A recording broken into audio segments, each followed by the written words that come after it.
ابن جوزی فرماتے ہیں کہ ایک حدیث میں آیا ہے کہ بنی اسرائیل میں عجیب و غریب واقعات پیش آئے ہیں، ان کے واقعات بیان کیا کرو جن سے کوئی نہ کوئی عبرت حاصل ہوگی۔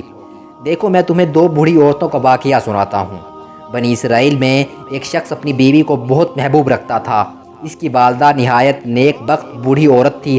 ادھر اس کی بیوی کی والدہ بھی بوڑھی تھی، مگر تھی بڑی چنچل۔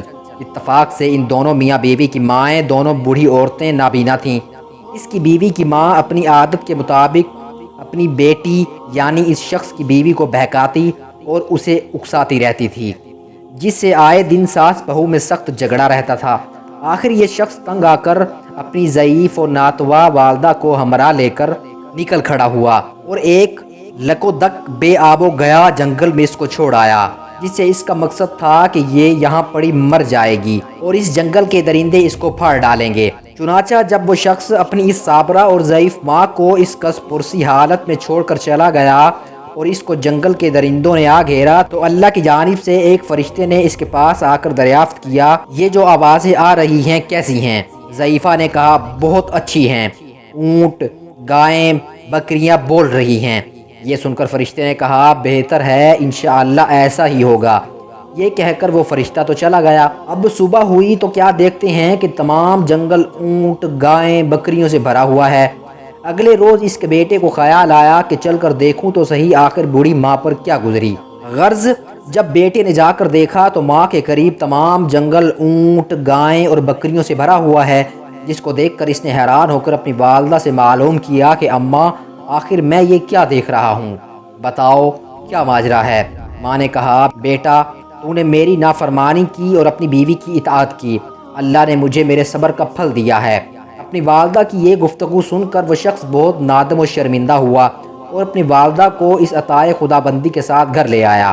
اب کیا تھا، اس کی بیوی کو ساس کی یہ نعمتیں دیکھ کر کیسے برداشت ہوتا؟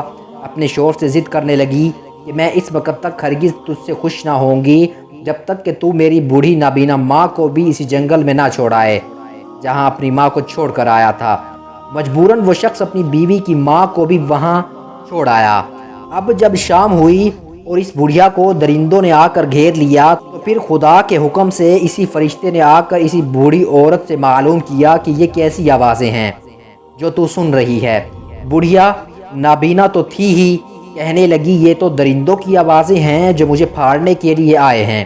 یہ سن کر فرشتے نے کہا، انشاءاللہ ایسا ہی ہوگا۔ یہ کہہ کر فرشتہ تو چلا گیا اور وہ درندوں نے چیر پھاڑ کر بڑھیا کو بوٹی بوٹی کر دیا۔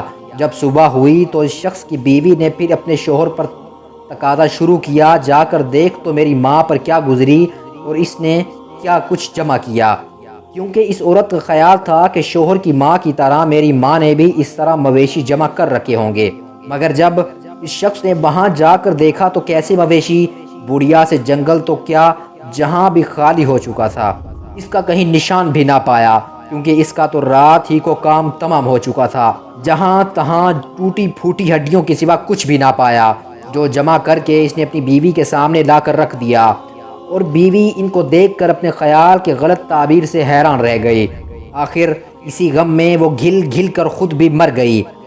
حسد و بغض کا یہی نتیجہ ہوتا ہے۔